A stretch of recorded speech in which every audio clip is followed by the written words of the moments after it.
So I was very, very disturbed about some of the things that you said. I said I should call you directly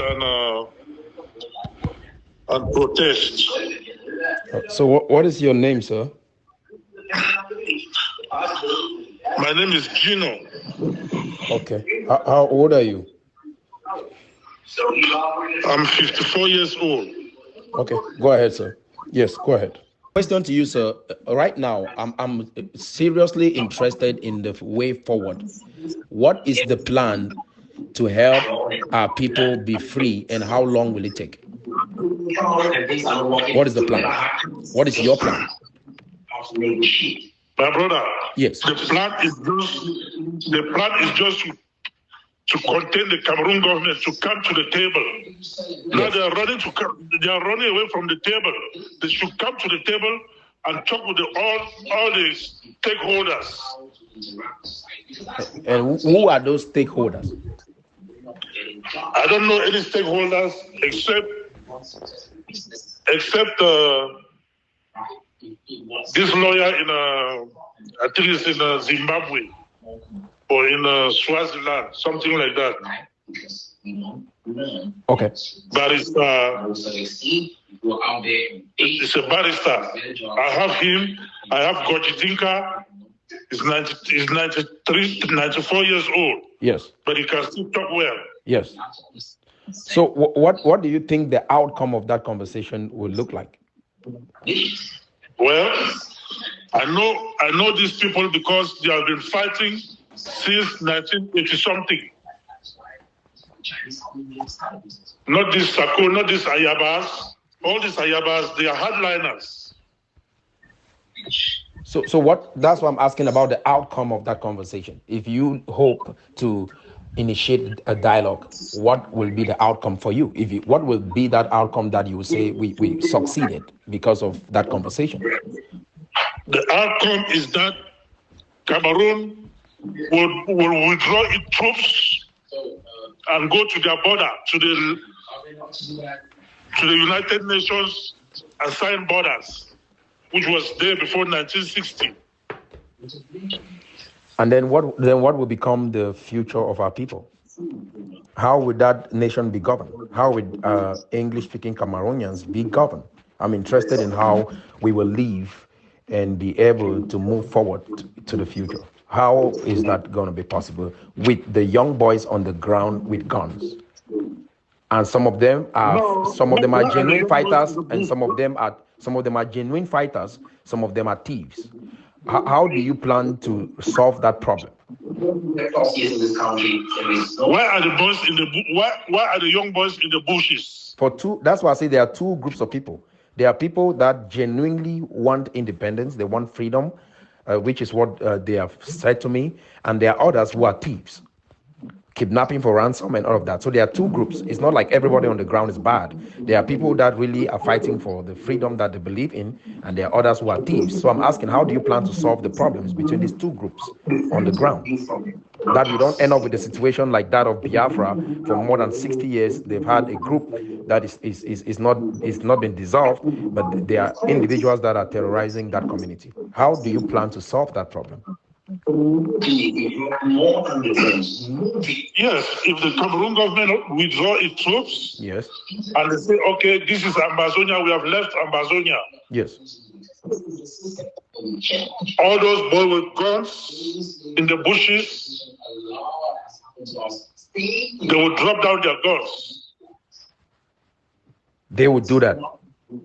So yes, have you studied what this disarmament process? Have you done some studies on any disarmament process in any nation? Have you done that before? Yes, I've done that. What is your case study? Which nation is your case study? Cameroon. There has been a disarmament process in Cameroon, and it's a case study that you have. The GDR.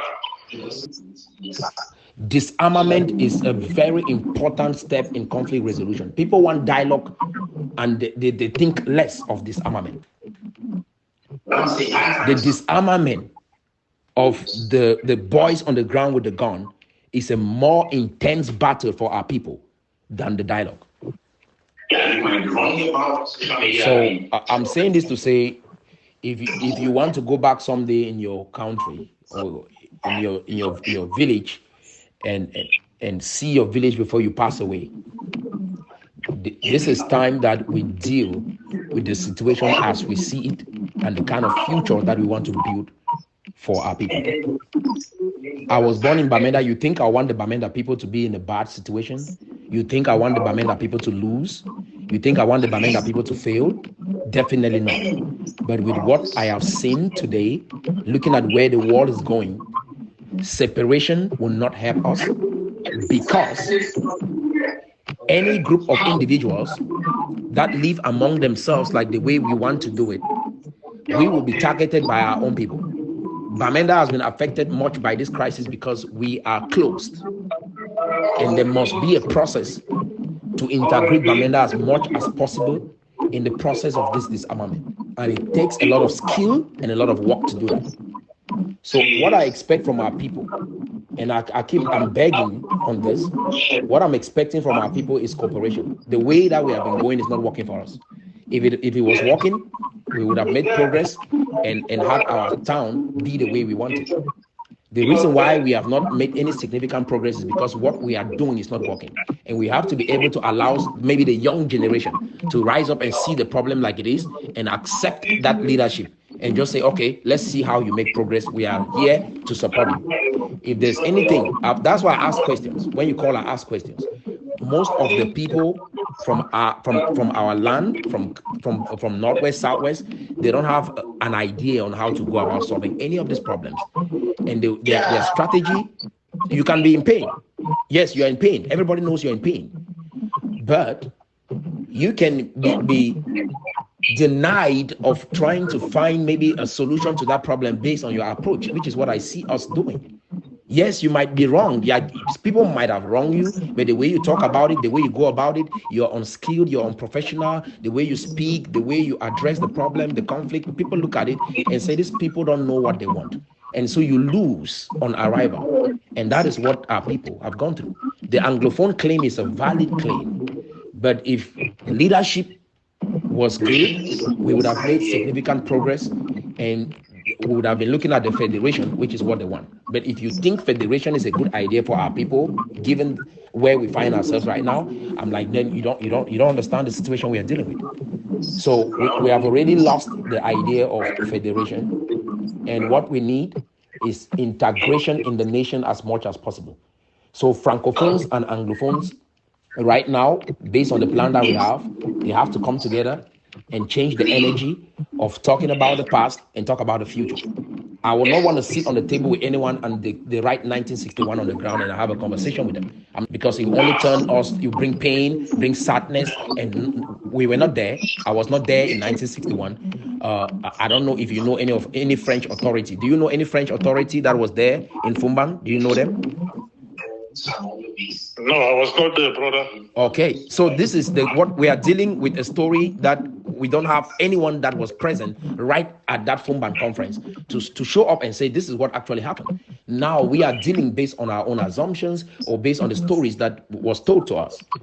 And that kind of a case, I don't deal with that kind of thing. It's too myopic to be dealing with stories based on how someone explained. Was Gojin Dinka at the Fumban conference?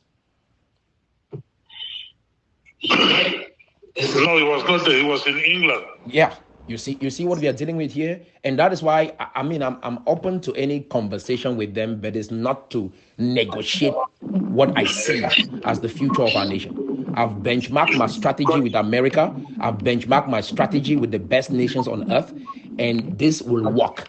It is not a guess. This is the way. Dinka was in England in those years. He was studying law in England. Yes. He is a smart man. I get it. I'm not gonna deny that. But I'm saying his ideas are flawed. Based on what I see in 2024, Gojin Dinka cannot stand to even play that game of politics in this dispensation. He cannot. If you hear him talk, he will repeat the same thing in 1961 or when he came back, 1964. I presume he came back 1964. So he will only share his ideas based on that. But what I see the world today and the next 20 years, that is what I benchmark my plan on, and I'm executing based on that. So he cannot. I can only listen to him tell me history, but he cannot tell me the future. And most Anglophones leaders that I've heard, they can only talk about the history, but they cannot talk about the future. All right, if you like this video, you're gonna like this other episode, and you can watch it by clicking right here.